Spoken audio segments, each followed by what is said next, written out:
Today's show is brought to you by homebrewsupply.com.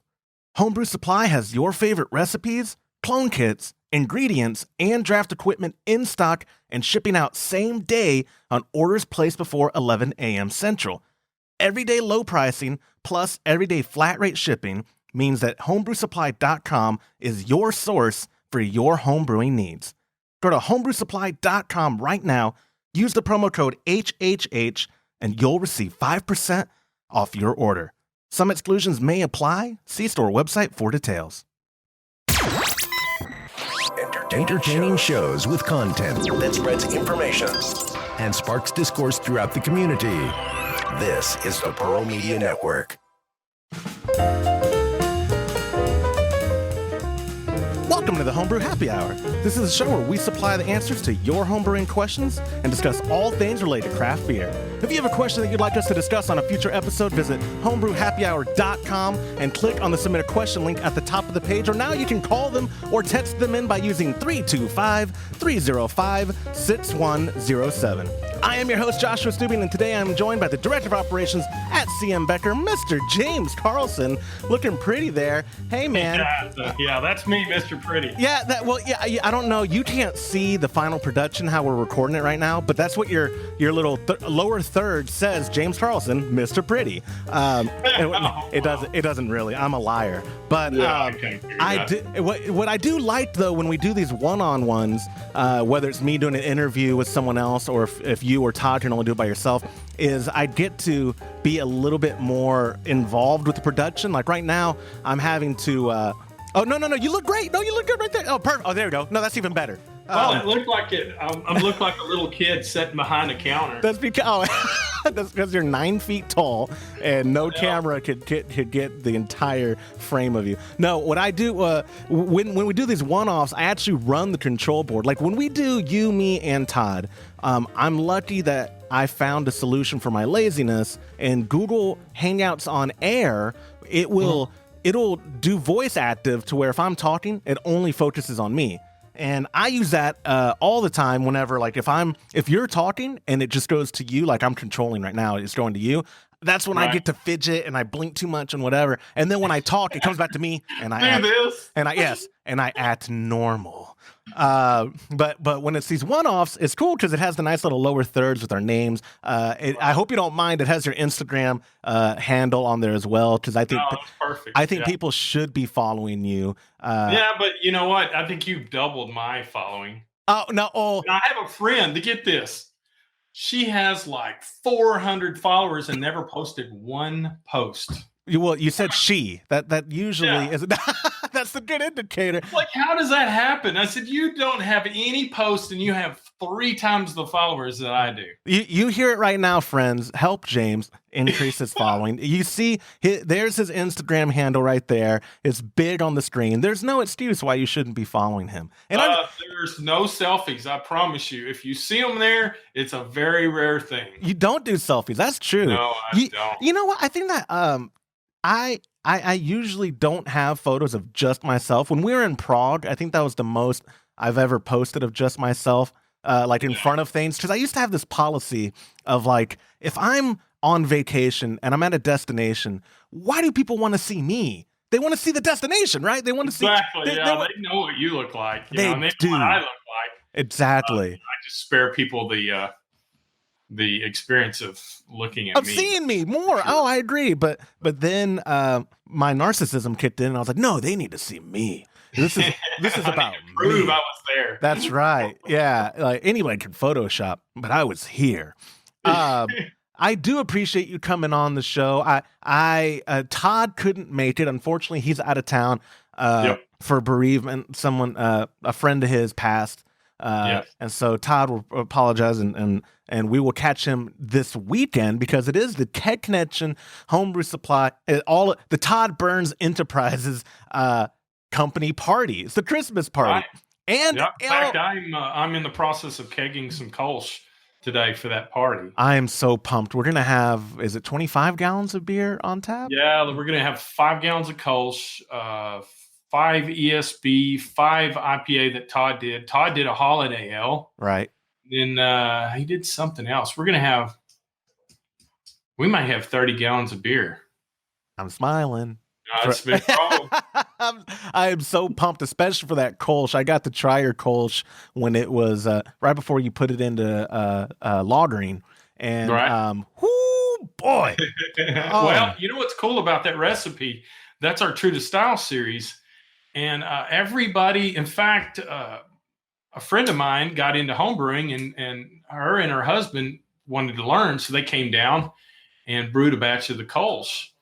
And a big shout out to Imperial Yeast. I mean, that Dieter is awesome. We brewed that beer on a Friday, and it was an extract, a mini mash.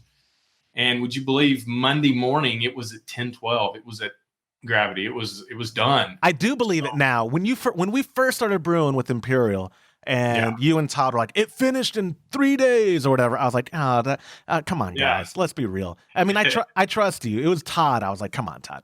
But having brewed now extensively the last 12 months with Imperial yeast, oh my gosh. And I wish. I'll tell you, that Dieter strain is just amazing. There's no off flavors. Usually if they rip through that real fast, you might get a little sulfur compounds. Right. You would have to let it lager extended to kind of clean all that up. But well, that Dieter's a fantastic strain. And none of that. I know, and people listening, I promise you, we do not get paid by Imperial. Not even we pay Imperial. Actually, no. In fact, I don't even know if they listen to us or watch our podcast. I hope so. I love Owen, and Casey is also one that we go back and forth with. Really good people there at Imperial. But it's just funny because I think sometimes like you, me, and Todd are very similar in the fact that when we find something we like, we gush. We gush. We don't gush though.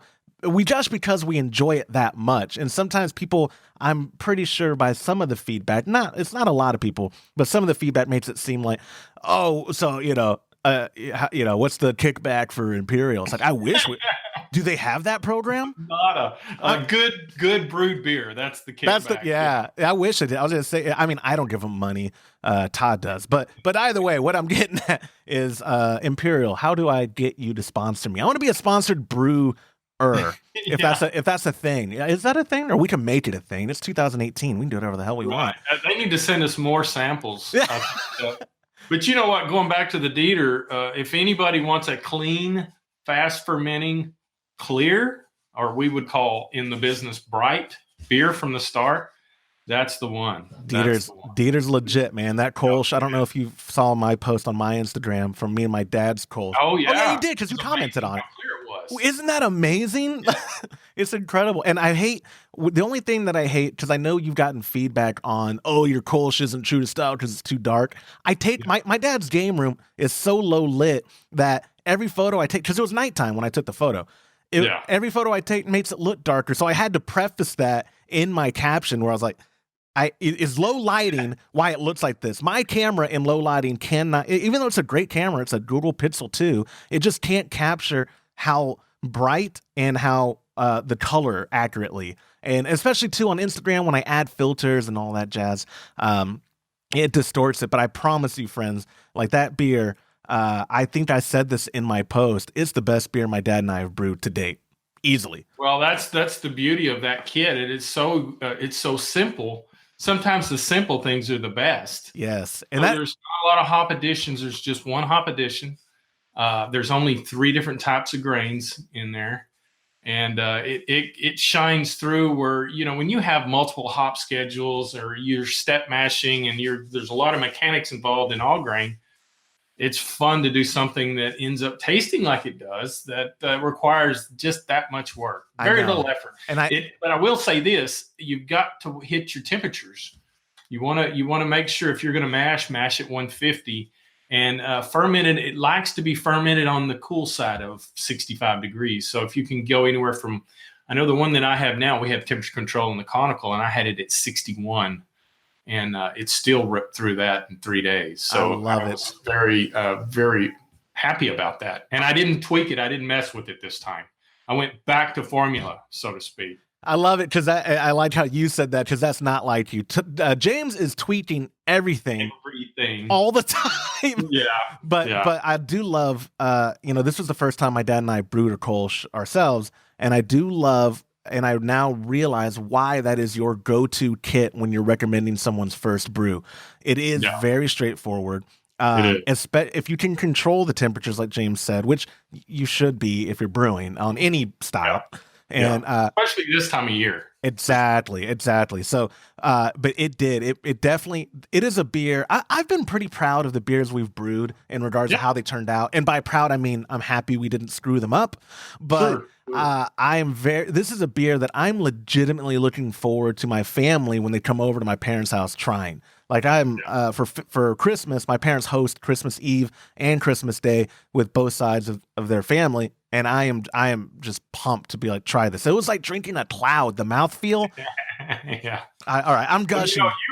You had mentioned the color, and I'll just put this out there. According to my brewing calculators, it's at the higher end of the colors, what's allowed in the BJCP guidelines. So it is that in that guideline. It just happens to be at the higher end. Right, and people too, Kolsch, like here I go sounding like some American Kolsch. I think some people like blonde and Kolsch are cousins. That's the same thing. Right, right. Basically the same thing, but I think people when they hear Kolsch, they want that blonde look. They don't want that auburn, or it's not really auburn. They don't want that dirty blonde look. They want that blonde look, and I'm just saying that it is not. It is not at that blonde, right? Like, I mean, it can be. It doesn't have to be. No, and I think there was one when I finally nailed that recipe, there was one little addition in grains that I use to give it that mouthfeel. We have both been to Cologne. We've had real Kolsch beer, and that one little addition got it there in terms of taste of a Cologne style Kolsch. Yeah, and I've sacrificed a little lighter color for that, but I still think it's a fairly good example. Oh man, and I don't know what your favorite Kolsch is in Cologne. I don't know if we've ever talked about it. Is it it's Peter? That's right. We have talked about it. It's Peter Kolsch. Your Kolsch is very close. It's in between the maltiness of Fru and the dryness of Peter. Or do I have that backward? No, I think I have that right. It is wonderful, is what I'm getting at. The Fruth is a little maltier than the Peters. So, actually, you hit it. If I could make the perfect Kolsch, it would be a morph of those two, leaning on the Peters side. But now you remember I brewed a fairly dry Kolsch. It was awesome too. But it wasn't, to me, it wasn't that Cologne Kolsch. It had more of a lawnmower beer taste to it. I liked it, but it wasn't the one that I brewed now. Oh, so, James and the perpetual tweaking. I love it. We already talked about, hey, we had a quick, it's not really a question I included. It was in the small talk section. I don't know if you saw that. Someone had commented on the electric brewing video we did, which by the way is blowing up in our little circle of stuff. So fortunately, to me, I've just been so impressed with how much views and interactions that video's gotten, whereas you and me, I was filming you talking about the electric all-grain brewing systems, and he asked about the pump. Did you see that part in the show notes? He just said, know what? I just read the questions. Right. Well, he just said, is the pump food safe? And I only bring it up now because I think it is a good time to mention that with some equipment, like those pumps, I don't know if food's safe. Like, I don't know how to answer him in the comments because I don't know, like, if he means, is it NSF? That's a great question, because I actually got in touch with a manufacturer in China on that, just for that specific question. And the lady that reached out to me said that it was indeed food safe. There's not a lot of working components in that. So it's all, thermoplastic polymers is what we call it in the business. That's what our disconnects are made of. Of course, there's different grades, but they're all food safe in regards to packaging, the kind of plastics you would use in packaging water bottles, our disconnects, and of course, this product as well. In fact, this product that they make the body out of is really similar to the thermoplastic polymer we use. Ours is a trade secret, of course, but I did inspect the pump before I used it. I would have been a little hesitant if it had some really funky black O-rings and seals and stuff like that, but Didn't see any evidence of that. I've used it several times. Didn't notice most of the beer, and you can back me up on this, most of the beer that I've been brewing lately is real light beers. So right. any little thing's gonna just scream out any kind of flaw. Yeah, and that's why if you overhop just a little bit, you'll notice it with the lighter beers. So I would tell you that even though there wasn't an NSF seal on that particular pump, the manufacturer reached out to me and said that it was. Yeah, and that's why I snuck it in there. I only snuck it in because I knew you knew the answer because you did the homework, and I know that sometimes certifications can be nothing more. They're good to let you know for a fact that it is, and if you don't, we're lucky that we were able to get in touch. Or when I say we, I'm piggybacking on you. You were able to get in touch with them. But I brought it up just because I did want to ensure people that I knew, yes, it is safe to use, because you are, if anything, it's not just about it being food safe. You don't want bad beer. You don't want to throw out beer. I don't. And really the one thing that I was worried about with the pump is oxygenation. And I have had pieces that I've tried before in regards to filling kegs that you start seeing those dreaded bubbles coming through the hose, and then you shut it off immediately. Getting in there. So that was what I was more worried about with the pump itself. But after looking at it, I can say that our stuff is NSF certified in regards to our premix valves and our disconnects. And that is a extremely long, arduous task to get done, and it's very expensive. Yep. So a lot of times there would be products out there that probably are, but because of the fact that it takes so long and costs so much money to get certified, that's probably why they're not certified officially. But all I can tell you is the manufacturer that made that pump followed up with me and said that it was, but they did not provide any certifications or anything like that. So, yeah, well, we can't emphasize expensive enough. But yeah, I just got the annual bill from NSF yesterday. Yeah. Oh my goodness, it's expensive. One single tear is now going down James's cheek. Yeah, cash flow. Yeah. Cash flow. But the next video we're going to do, friends, is it'll be right after the new year, I'm sure, just because we are so swamped with everything right now, is a video of doing the mash and boil, installing the pump on it. James says it's extremely easy, and we're probably going to use the one we've already done, just showing you how we did it, because we don't have the money to just break apart mash and boils, even though they are cheap, right? Oh my God, they're getting cheap. But you know what? Going back to that, we found out something interesting about the mash and boil, didn't we? What is? Well, I found out a few interesting things. Second generation coming out, and guess what that thing has on it? Pump. Yeah. But we actually had somebody comment in one of our videos. I believe that's right. Correct. Yeah. Hey, guys, y'all didn't realize it's already they're already making pumps on those things. So we did not know that. To be fair, and all the ones that Keg Connection Homebrew Supply were selling did not have that on there. And we got a hold of our supplier, and he was like, "How do you know that?" Yeah, exactly. We are having the meeting today about that product line. So I don't know where you guys out there get your information, but I'm very impressed. Yeah, the internet is the internet is wonderful at detective work. I should have messaged that guy and said, "Are you an employee with insert the supplier here?" Redacted. Because I was like, because I called the supplier, the vendor, the distributor, whatever word, and he was so. Remember, you were in the room. He was like, "How do you know about that? How do you know?" And I said, "Well, how much does it cost to keep me quiet here, buddy?" No, I was telling him, people on the internet know. What do you mean? How do I know? How the hell do they know? But yeah, exactly. I was very surprised at that, because you don't see that a whole lot. This may going back to the pump thing.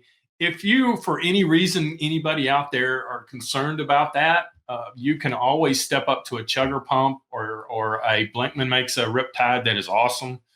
And you can adapt those products to work with that as well. Absolutely. And I mean, who could use a pump to transfer wort into a keg? In that that 30-ish beer into a keg. That $30-ish pump, plus or minus a few bucks, is you would put it to use in multiple. Yeah, exactly. So I was looking for something more reasonable because, well, let's be honest, those other pumps that we just mentioned can get kind of pricey. Oh, So yeah. I mean, you're talking well over $100.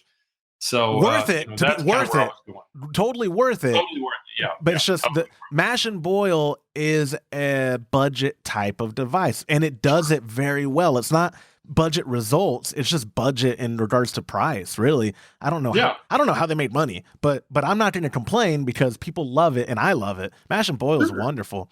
Yeah, and if you're used to all grain brewing on a cooler, that's basically the same thing. I mean, Yep. it's a temperature controlled cooler mash. You know, you have to stir it every now and then to keep the temperature good. But if you don't mind that, then that's a fantastic product. At least now we have options. Exactly, and you know how many All people? the way up to a grandfather. So Yeah. oh, and I wanted to mention something to you. I think it might make your day. Clay would love to do a podcast with us one of these days. Hey! He started listening and watching again, and he's got the bug. In fact, he mentioned to me that he wants to order a grandfather, and we want to give a shout out to Clay Turney. He's a brother from another mother, and if you remember, guys, way back, he did a couple of episodes with us. So Yep. I'm excited about that, but we just have to get the logistics. He's a hardworking guy, and we need to work him in. And he's soon. not a face for radio, so we got to figure something out. Maybe we'll have a makeup team. No, I'm kidding, Clay. So Well, he does have that beatnik beard now. he so. oh yes. I'll give him $50 if he grows a mullet just for the show. But we'll keep the beard, grow the mullet. Exactly. I brought a couple of questions because if it was just me and Todd, I would do this kind of small talk thing for the entire episode. But because I actually have you on air, I'm going to bring some questions to you, starting with Jeremy's, who used the submission form at homebrewhappyhour.com. Jeremy wrote in, so I do both all grain and extract brewing, mostly all grain, but extract when I do something really high in ABV. I asked this question all over the internet, but have never really gotten a full answer.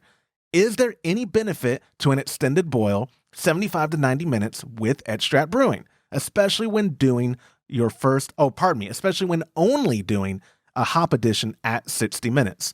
To clarify for people listening, because it can be kind of confusing, hop addition at 60 minutes means it is added at the time of boil. Most boils are a 60-minute boil, and so your hop addition at 60 means you are putting it in at minute 1 for the entire length of the boil. Sure. Now, James, if you are doing him saying, especially when only doing your first hop addition at 60, if he was doing a 75 or a 90-minute boil, we would call that he would do it also at the beginning, correct? Well, what he would do if he's going to do a 90-minute boil, and we'll cover the reasons why most people will do an extended boil. Typically, I know I do that quite a bit on the lighter beers. It's especially with Pilsner malt. You need to do that. It's important to do that. But I'll go ahead and let it boil off for 15 minutes and then add my hops. So like anything else, that minute for hops, whether it be 60, 30, 15, 20, that's the amount of time the hops are boiling. Right. So if you're doing a 90 and you've got a 60-minute hop addition, then normally what I do is I'll let it boil for however long. What is that, 30 minutes? Right.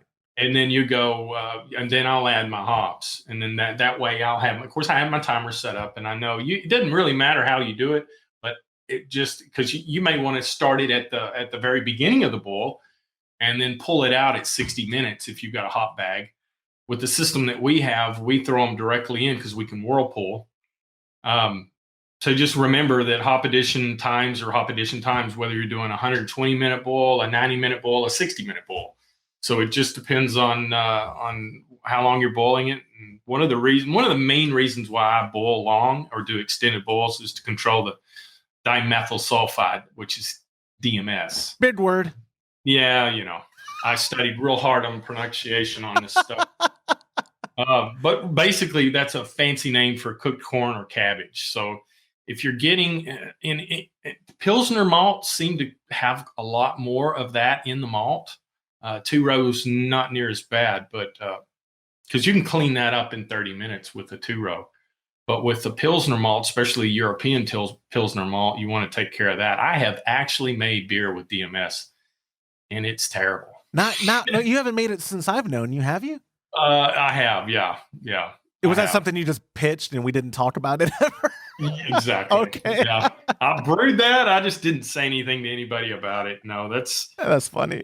in fact, the Pilsner that I did, that last big batch of Pilsner that I did, had a little DMS in it. So, and I had only done a 60-minute boil. And here's the thing, I knew better and I didn't do it anyway. So you learn by your mistakes. So also another thing, if you're wanting to hit gravity, if you got a real high gravity beer, you're going to boil it a little longer so it evaporates out. Keep in mind that every equipment evaporates at a different rate. I know the spike system that we have, it's got such a large surface area cooking off or steaming off that boil that it'll do well over a gallon an hour. Oh, wow. So if you've got a tall, skinny vessel, it won't evaporate near as much because that open area isn't as big. Right. So like a Grain Father or a Mash and Boil or any of those machines, they're kind of tall and narrow. So you won't get, and their power isn't, you want a real good, vigorous boil. You don't want it boiling over, but that will also help get rid of DMS. And also remember, never cover your pot. And there's two reasons for that. It'll just strip back DMS back into the boil. And also it's very dangerous because it can boil over. And I've actually had boil over so violently that they've scalded me in the arm. So, just be careful with that. Don't cover the pot. And I used to cover it just so it would heat up quicker, but you learn your lesson when you make mistakes. And boy, have I. Boy, have I. Oh, mister, I hope I do when I get to be your age. No, I'm sorry. I'm kidding with you. I want to ask a couple things. I guess you have to answer because Jeremy's not on the show right now. What do you think the reasoning is for doing a higher ABV beer as an extract, or preferring to do them in extract rather than all grain? Do you have any kind of insight into maybe why Jeremy would be doing that? If a lot of times if you're doing IPAs, you're going to want a higher gravity. That's typically goes hand in hand with an IPA beer or a quad or something like that. Typically the higher the ABVs, the higher the ABUs. They kind of go hand in hand. There is some session IPAs out there and that aren't as high gravity, but for the most part, I mean, he's probably doing a fairly high hopped beer, and he's probably wanting to increase the body and maybe the sweetness of it. I know of all the high gravity beers that I've done, they tend to end up a little sweeter than normal, even though there is a pretty high alcohol content in the beer. They just that kind of tends to go hand in hand. And I've noticed that over the years that the IPAs or anything that's hopped a lot or malty and high gravity tends to have a little sweeter or bigger body flavor. Interesting. I know, Again, my pop and I have not made the jump yet, but that's why all the things I'm learning on our show are helping me prepare better, if anything, just mentally for our all grain brew days. Because we don't really brew big body beers anyway. And no. So fortunately, I could do these Kolsch's all day and not have to worry about questions like this usually, but it's good for me to know.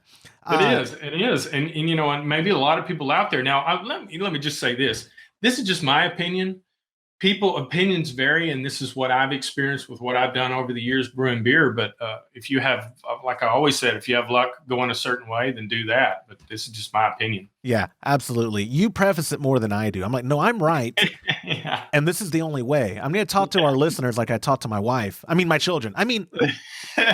Jeremy, thank you so much for submitting the question. Thanks, Jeremy. And so moving on, question number 2 came from Tony, who used the submission form as well at homebrewhappyhour.com. And he wrote in, "Good morning, fellas. Coming at you from the Golden State. We love listening to your show. My question is on carbonation. We recently carbed our New England IPA for 7 days at 20 PSI, temperature at 50 degrees, and of course in a keg. We sampled our beer on a Saturday, and head and carbonation was perfect. I lowered the PSI to 10 for serving purposes, then stored at 50 degrees until yesterday. I'm not good at math, so I don't know how many days that went by.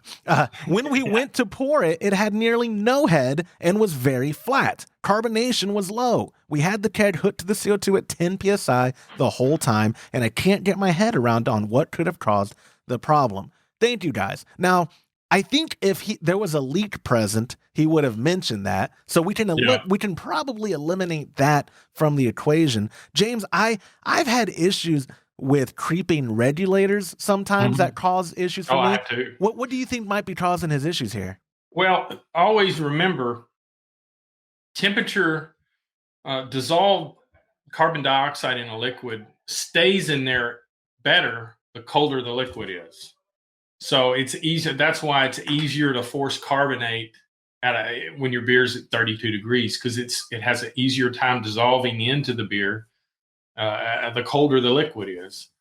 So if he set it and forget it is what I call it. So that sounds like that's what he did. And so he's doing 20 psi at 50 degrees. Is that right? Correct. And for 7 days. Yep. For 7 days. Okay. So he's going to be a little over 2.5 volumes. Well, a little bit, probably maybe closer to 3 volumes. But the problem is when he lowered the pressure to 10 psi, because it was a little warmer than normal. And when this is one thing we learned when I went to the draft dispensing class with Micromatic, is 38 degrees, according to them, is the ideal temperature. So if you're 14 at 38, you're good to go. Because he went down to 10 psi, and maybe he's going 10 psi because he has some foaming issues dispensing. That's probably because he is a little warmer than normal. I would just tell him that, if you're gonna just serve it at 50 degrees, you probably need to go up to 14 minimum, 14, maybe even 17, 18 psi, and have some kind of flow control faucet to control foam. That'll help keep that volume the same. And I think the biggest issue is the fact that he was at 2 point something around between 2.6 and 2.7 volumes. Yeah. At 50 degrees. When he dropped it down to 10 psi, well, the CO2, he probably had some foaming issues he probably didn't realize. And that was actually the CO2 coming back out because he raised the temperature up and or he kept the temperature the same, but he dropped the pressure, right, which caused the CO2 to come out. Just remember that if you're wanting to keep it at 50, find a keg pressure chart or forced carbonation chart, and follow that chart to the volume that you want. So, you're probably going to be wanting to be around, I like 2.5 volumes. That's typically what I carbonate, unless I'm doing a wheat beer. If a wheat beer, I'm like 2.75 to 3 volumes is what I'll run a wheat beer at. But I think it's just a temperature issue, really. Hopefully it is, because that is an easier fix than it could be. I mean, I say easier. If there was a leak, even a slow leak present, that's always a pain in the ass. It is. Yes. Well, first for me, I had a leak on my system, and it ended up being a loose swivel nut on my distributor. But it took me forever to find it because one, I'm stupid, but two, it's because I was doing the soapy bubble test on every point that it could be a leak. And that took me forever, and it wasn't really showing anything. And when I finally found the leak, I felt like such an idiot because I just didn't tighten the swivel nut. It was actually to the disconnect on that side coming off my air distributor. And it doesn't take a big leak for there to be issues on your system. Sure.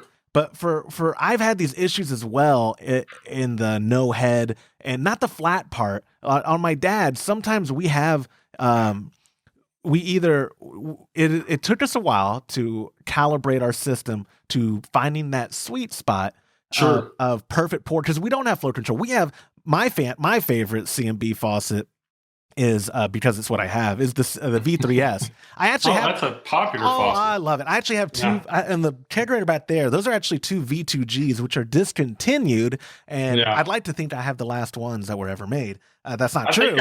I think I actually have one brand new one in the package on the shelf, and we had a vendor we did a special project with that used them to dispense water. That's what I dispense out of mine mainly. So it's an artisan tower with the V2Gs, and from time to time I'll get some in the mail, and we'll refurb them and swap them out. So I kept that just to have it. Yes. Posterity, so to speak, but yes, we have it, and I love the faucets, but we just didn't see enough demand for that style of faucet. The V3S really took off, the V2Gs didn't, and they're a little more money to manufacture. Right. So but you have the bent nozzle now on the V3S. We do. It's a win-win. It people like the compact design of the V3S over the long nose of the V2G. So, absolutely. But you did read my mind, James, in your recommendation that I would say the only reason I haven't done it is because two flow controls will not fit on my current tower. Right. But when my dad and I build out his teaser next year, that's the next big project, V10s, man, that's what I'm going with. The V10s are my favorite faucet that I've never owned. They're our flagship faucet. They're all stainless steel. The compensator looks like a big stainless steel bullet, and it's a good faucet. It's a lifetime faucet. It is. You can throw those. They're like the Glock or the Grainfather of faucets. Where like you don't. A funny story though. We have a brewery, pretty large brewery in Colorado that uses these in their tap room. And I may have mentioned this before on the show, but it blows me away. She, the manager of the tap room, called one day and said, "I need you to send me 36 V10s." And I'm like, "Really? Are you opening up another tap room?" Yeah. And she said, "No, these are kind of old. They're getting old and worn out. We just need to replace them." So I explained to her that they're all stainless steel. So there's no reason to throw them out. So I really, you talked yourself out of a sale. Is what you did. Really good sale. But she was very appreciative of the fact that we were able to send her complete kits to rebuild them all. Simple stuff. I mean, not a lot of parts for less than $300. So yeah, and it would have been a big sale. But we can name drop them. It's a Great Divide, isn't it? Exactly. That's who it is. Oh man, I love anybody online that's seen the Abominable Snowman, I think is their logo, their mascot. The Yeti, yeah. Yeti, that's what it is. Yeah. Whoo, boy. I could go on and on and on.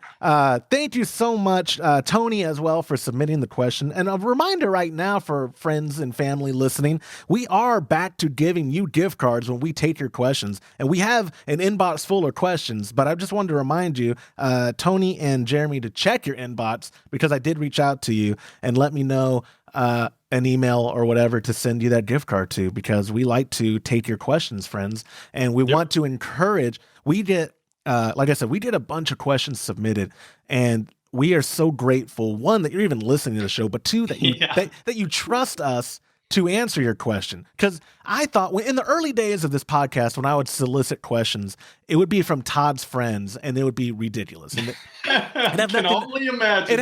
Ask it. I'll show you what his buddy Eric would send us, and he'd be like, and he would put a parenthesis like, "Oh, Todd will know," and I can't talk about it on the air. No one else will know what the hell. Inside jokes don't translate to podcasts, man. But I do thank the community, because our inbox is just flooded with support and feedback. This is episode 112, and I can't believe that we've got this far. James, you are the man I should thank for that. But with that, thank you for your time, sir, and we will do this again soon, my friend. Oh, appreciate you having me on. Absolutely, guys. And that's going to do it for this episode of the Homebrew Happy Hour. If you have a question you'd like us to discuss on a future episode, visit homebrewhappyhour.com and click on the submit a question link at the top of the page. Or now you can call them or dial them in. Call or text them in at 325-305-6107. Thank you to our show sponsor, homebrewsupply.com, for supporting our podcast and the homebrewing community. Go to homebrewsupply.com right now and use the promo code HHH to save 5% off your order. On behalf of Todd Burns, James Carlson, and the Pearl Media Network, I'm Joshua Stubing. Thank you for listening.